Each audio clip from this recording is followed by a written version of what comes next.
Por alguns segundos, Halifax realmente achou que estava vendo o fim do mundo. E eu não estou falando de metáfora nem de exagero de jornal. Foi um clarão que pegou uma manhã de inverno e transformou em um meio-dia branco. Foi como se o ar virasse um punho e acertasse a cidade em cheio, esmagando quarteirões. A onda de choque correu mais rápido do que qualquer grito. E aí vem a parte que muita gente descreveu do mesmo jeito. O chão pareceu tremer, como se Halifax estivesse em cima de um terremoto. Só que não era um terremoto. Era a guerra, a primeira guerra, comprimida dentro de um navio e detonando dentro de um porto. E eu quero te fazer uma pergunta que pouca gente fora do Canadá costuma se fazer. Como é que um desastre civil consegue ser tão forte a ponto de apagar parte de uma cidade em segundos, lá em 1917, quando o mundo já estava quase anestesiado de tanto ouvir sobre trincheiras e massacres? E tem mais uma pergunta, que muda o peso dessa história. Por que isso acontece tão perto do fim da guerra, tão perto do armistício de 1918, como se fosse um lembrete duro de que o conflito não perdoava nem quem estava longe do fronte? Para entender, a gente precisa enxergar Halifax do jeito que ela era naquele momento. Halifax, na Nova Escócia, era um dos portos mais importantes do esforço de guerra aliado no Atlântico Norte.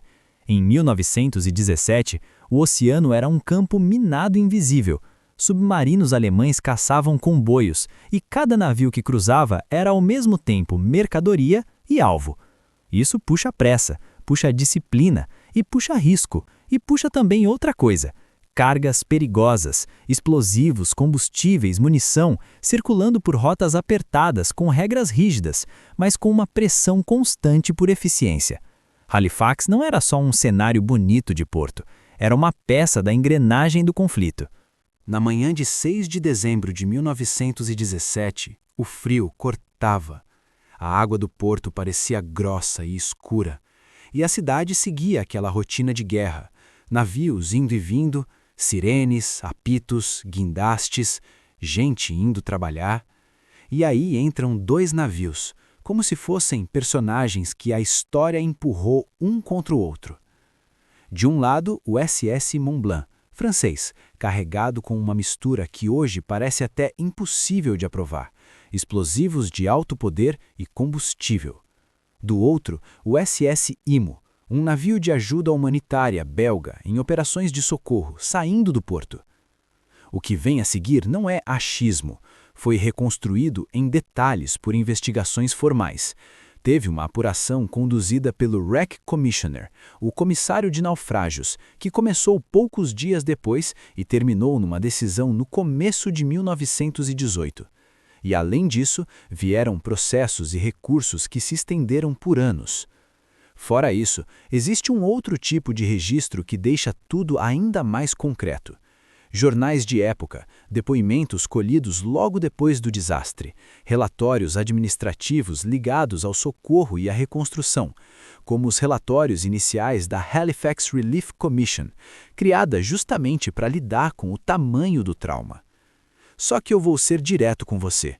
Nenhum monte de papel te prepara para a cronologia minuto a minuto daquele encontro.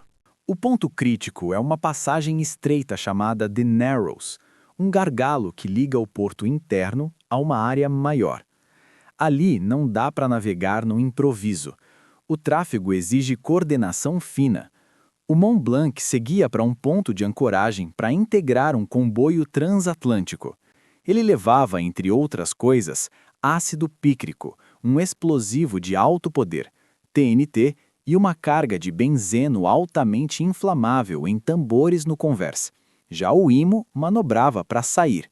E a combinação de rota, velocidade e entendimento de prioridade virou uma discussão de apitos e decisões rápidas. Quem estava certo na etiqueta de navegação daquele trecho virou disputa técnica e jurídica. E isso importa por um motivo simples. Essa não é uma história de vilão fácil, é uma história de regras interpretadas sob pressão, num corredor estreito, com consequências que parecem apocalípticas. O que aparece como mais aceito nos registros é que houve uma sequência de decisões dos dois lados que foi reduzindo as margens de segurança, velocidade, posicionamento no canal, sinais trocados e uma escalada de teimosia náutica que no papel parece pequena, mas na água vira uma coisa que você não consegue mais desfazer. Quando os cascos se tocam, não é como no cinema em que tudo explode na hora. A colisão em si não foi uma explosão imediata.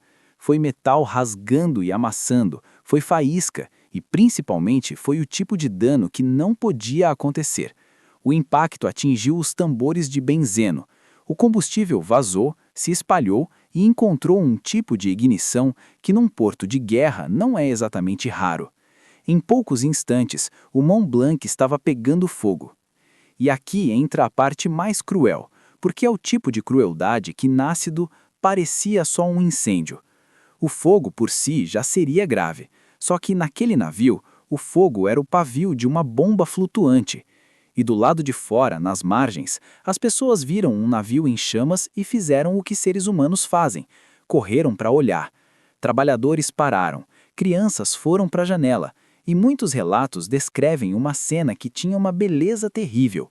Fumaça subindo, labaredas refletindo na água gelada, o navio derivando devagar. Quem é que, olhando aquilo, ia imaginar que era uma contagem regressiva? Algumas pessoas, principalmente quem tinha treinamento marítimo ou militar, ou quem entendeu o tipo de carga envolvida, perceberam o risco e tentaram avisar.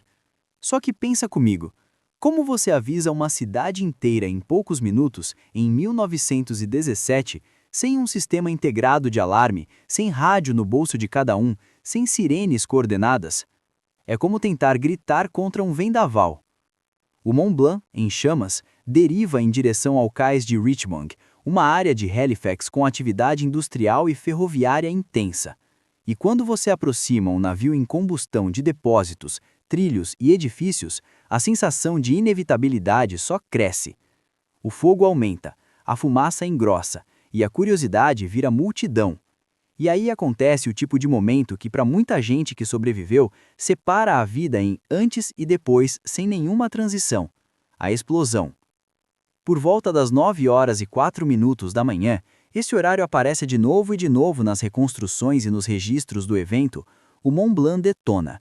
A energia liberada é tão absurda que por décadas isso foi tratado como a maior explosão causada pelo homem antes da era nuclear. A onda de choque destrói o distrito de Richmond e se espalha em todas as direções. Ela estilhaça vidraças em bairros distantes e fere gente que estava a quilômetros do ponto de impacto. E é aqui que o título "Parecia um terremoto" vira literal, no sentido da sensação.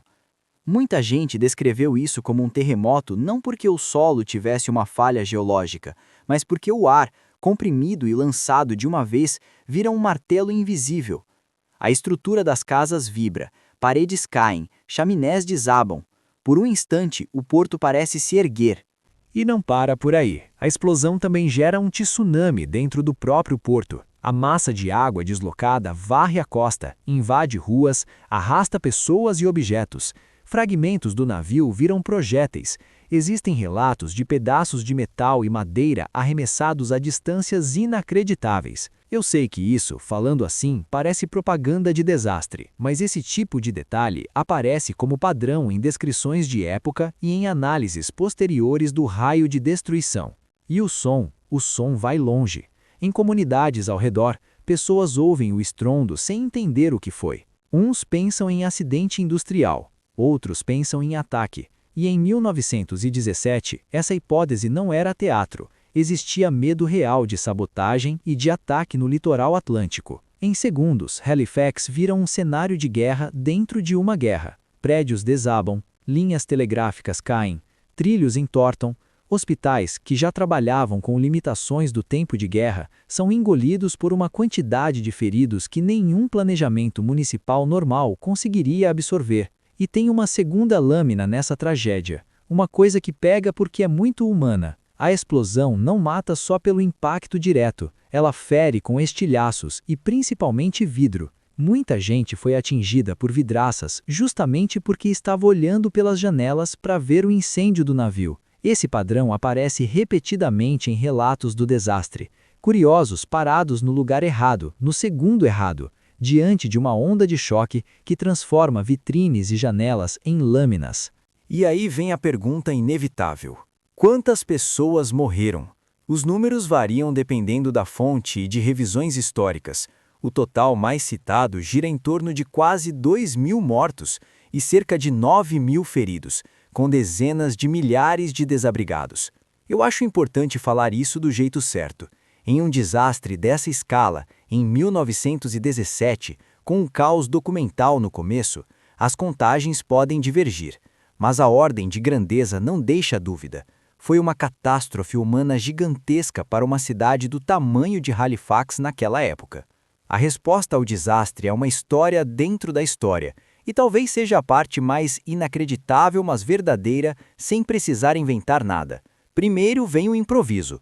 Médicos, enfermeiras, voluntários, militares, gente comum cavando com as mãos.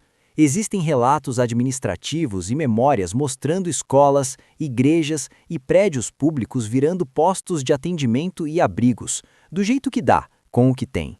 Depois vem o socorro organizado em escala regional e internacional, acelerado por telegramas e por redes ferroviárias. Uma das narrativas mais documentadas é a ajuda que veio de fora, especialmente da região de Boston e de Massachusetts, que mobilizou equipes médicas e suprimentos rapidamente depois de receber notícia por telégrafo. Isso não é uma lenda romântica. Existem registros de comitês de socorro e acervos arquivísticos sobre essa mobilização. Só que o heroísmo não apaga o problema central. Halifax era um porto de guerra lidando com cargas perigosas, e a própria lógica do conflito tornava esse tipo de risco mais frequente. E aí vem a pergunta incômoda e que as investigações tentaram responder. Dava para evitar? As apurações oficiais foram atrás de responsabilidade. Conduta dos navios, dos pilotos, dos sinais, das regras do canal. O Wreck Commissioner's Inquiry começou ainda em dezembro de 1917 e registrou depoimentos técnicos e decisões sobre culpa. Com o tempo, essas decisões foram contestadas e discutidas em instâncias superiores, e, historicamente, isso deixa um rastro enorme de documentos, decisões, transcrições, peças de tribunal. E o que costuma aparecer, como quase sempre, não é um culpado único, perfeito e isolado. É uma cadeia de falhas, comunicação imperfeita, decisões de navegação agressivas, procedimentos de segurança insuficientes para um navio com aquele tipo de carga circulando em uma área urbana e uma cultura de risco que a guerra normaliza. Tem ainda um ponto sensível que ajuda a entender o clima do momento. Em 1917, a transparência sobre cargas militares era limitada, informação era restringida por segurança. Isso alimentou boatos e suspeitas, inclusive suspeitas de sabotagem. A visão mais aceita hoje é que foi um acidente catastrófico, não um ataque deliberado. Mas eu acho justo reconhecer que na atmosfera da época, versões alternativas circularam, e jornais de 1917 refletem esse clima. E então, como se não bastasse, Halifax encara o que parece uma crueldade do tempo. Uma nevasca intensa atinge a região logo depois do desastre, complicando o resgate, transporte de feridos, distribuição de comida e abrigo. Esse detalhe aparece em relatos do período e ajuda a gente a entender por que o socorro foi tão desesperador nas primeiras horas e nos primeiros dias. Era o colapso urbano somado ao inverno. Se você está se perguntando, e como uma cidade volta depois disso? A resposta é menos bonita, mas é real. Volta com burocracia, carpintaria, luto e uma quantidade enorme de decisões políticas. A Halifax Relief Commission, criada no começo de 1918, passa a administrar compensações, assistência médica, reconstrução e apoio às vítimas, e deixa relatórios oficiais que hoje funcionam como uma janela direta para o pós-desastre. Porque reconstruir não é só levantar parede. É lidar com órfãos, com cegueira causada por estilhaços, com amputações, com traumas psicológicos, com desemprego, com moradia e com o debate público sobre responsabilidade. E a memória do evento também foi reconstruída. Halifax não esqueceu. O desastre virou marco, memorial, lição de segurança portuária e, de certa forma, símbolo de como a guerra transborda fronteiras. Porque essa explosão não aconteceu em uma trincheira na França. Aconteceu numa cidade que, como tantas outras, se via atrás das linhas. E aquele recorte que a gente está seguindo aqui, o desastre que apagou uma cidade em segundos do armistício, tem uma ironia histórica pesada.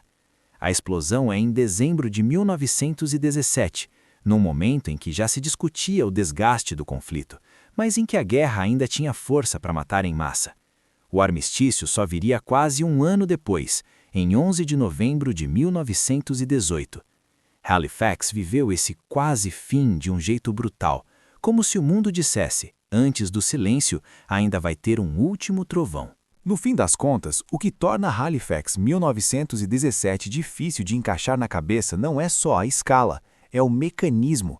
Um erro de navegação, que em outro dia seria só um relatório e talvez uma multa, encontra uma carga feita para destruir, e a cidade vira a testemunha involuntária do que a indústria de guerra consegue concentrar dentro de um único casco. Por alguns minutos, o porto que alimentava o esforço de guerra vira o próprio campo de batalha. Então, quando você ouvir alguém dizer foi uma explosão que pareceu terremoto, não pensa em figura de linguagem. Pensa numa manhã comum, interrompida por uma física brutal. Pensa em gente nas janelas. Pensa em hospitais lotados. Pensa em telegramas pedindo ajuda. E pensa que toda essa história não ficou no "contaram por aí". Ela está registrada em relatórios oficiais, decisões de inquérito, jornais de época e nos documentos administrativos de uma comissão que teve que aprender, na marra, como se reconstrói uma cidade ferida. Se você quiser, no próximo vídeo a gente pode seguir essa trilha de documentos mais de perto, o que o inquérito apontou, como a culpa foi disputada nos tribunais e como a guerra moldou as regras do porto. E agora eu quero te ouvir. O que mais te pegou nessa história? A sequência de minutos, a sensação de terremoto ou o peso do pós-desastre? Comenta aqui embaixo e se inscreve para não perder a próxima investigação.